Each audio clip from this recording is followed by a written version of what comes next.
ওম নমো ভগবতে বাসুদেবায়।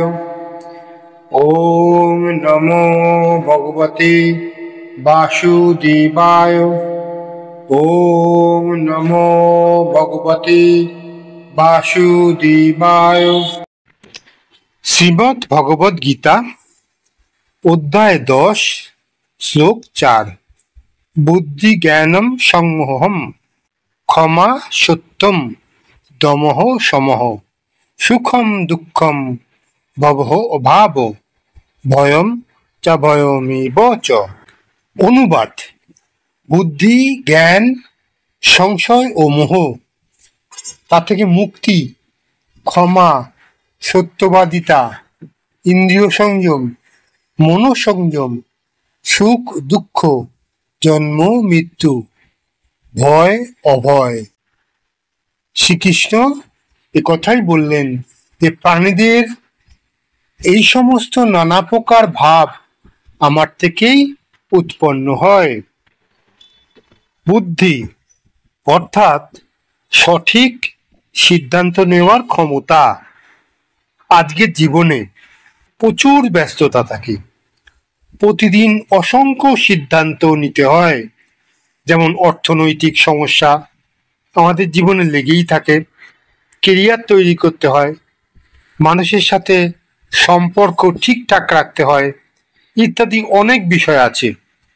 ভগবান আমাদের শেখাচ্ছেন, যদি আমরা তার স্মরণ করি আমাদের বুদ্ধি শুদ্ধ হবে, পরিমার্জিত হবে, আর তখন আমরা সঠিক সিদ্ধান্ত নিতে পারব।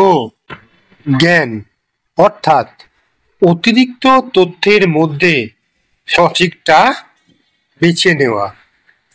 এখন আমাদের সামনে অতিরিক্ত তথ্যের ভিড়। ইন্টারনেট, সোশ্যাল মিডিয়া, ম্যাগাজিন, পত্রপত্রিকা ইত্যাদি নানা কিছু আছে। এতে আমরা বিভ্রান্ত হয়ে পড়ছি। প্রকৃত জ্ঞান হলো কোন তথ্য আমাদের জীবনকে সত্য, কল্যাণ ও শান্তির পথে নিয়ে যায় তা উপলব্ধি করা। এই বোধ আসে ভগবান প্রদত্ত জ্ঞান থেকে। অসংমোহ অর্থাৎ যে মন বিভ্রান্তিহীন। আধুনিক মানুষ অনেক সময় ভুল করে, নিজের ভোগ বিলাস, বিভিন্ন বিজ্ঞাপন ও নানান প্রতিযোগিতার ভিড়ে নিজের উদ্দেশ্য কোথায় যেন হারিয়ে ফেলে। গীতায় ভগবান বলেছেন, যদি আমরা ঈশ্বরকে স্মরণ করি, তার কথা মনে রাখি, তবে এই মোহ বা বিভ্রান্তি থেকে আমরা মুক্তি পাব, আর জীবনের আসল লক্ষ্য স্পষ্ট হবে। ধর্ম, নীতি, শান্তি আমাদের কাছে পরিষ্কার হবে। ক্ষমা ও সত্যবাদিতা। আজকের সমাজে মানুষ খুব দ্রুত রেগে যায়, হঠাৎ রেগে যায়, প্রতিশোধ নিতে চায়, কিন্তু ক্ষমাশীলতা ও সত্যবাদিতা এই মানবিক সম্পর্ককে টিকিয়ে রাখে। এটা একটি মহৎ গুণ। পরিবার, কর্মক্ষেত্র কিংবা সমাজে এই দুই গুণই ভগবানের গুণ। এই গুণই ভগবানের শক্তি হিসেবে কার্য করে। দমন ও সম, তার মানে হচ্ছে আত্মসংযম, আর সম মানে হচ্ছে অন্তরের শান্তি। প্রযুক্তির যুগে আসক্তি অনেক বেড়ে গেছে। ফোন, গেম, ভোগবিলাস ইত্যাদির প্রতি আমাদের লালসা বেড়েছে।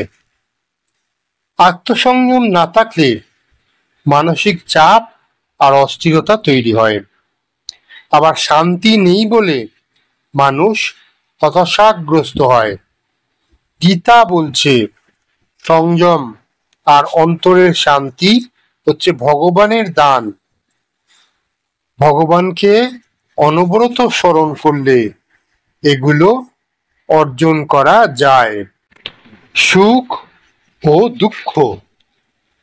আজ মানুষ চায় শুধুই সুখ, কিন্তু দুঃখ এলেই ভেঙে পড়ে। কিন্তু এই শ্লোক মনে করিয়ে দিচ্ছে উভয়ই ভগবানের সৃষ্টি, সুখ এবং দুঃখ, তাই সমভাবে গ্রহণ করতে হবে এই দুটি জিনিস। সুখে কৃতজ্ঞ থাকা, দুঃখে শিক্ষা নেওয়া, এই দৃষ্টিভঙ্গি আধুনিক জীবনে মানসিক ভারসাম্য আনে। ভয় ও অভয়। আধুনিক মানুষ ভয় পায়, চাকরি হারানোর ভয়, ব্যর্থতার ভয়, ভবিষ্যতের ভয় ইত্যাদি নানাবিধ ভয় আছে। গীতা বলছে সত্যিকারের অভয় আসে ভগবানের উপর বিশ্বাস থেকে। যিনি ভগবানের উপর আস্থা রাখেন, বিশ্বাস রাখেন, তার অন্তরে সাহস জন্মায়।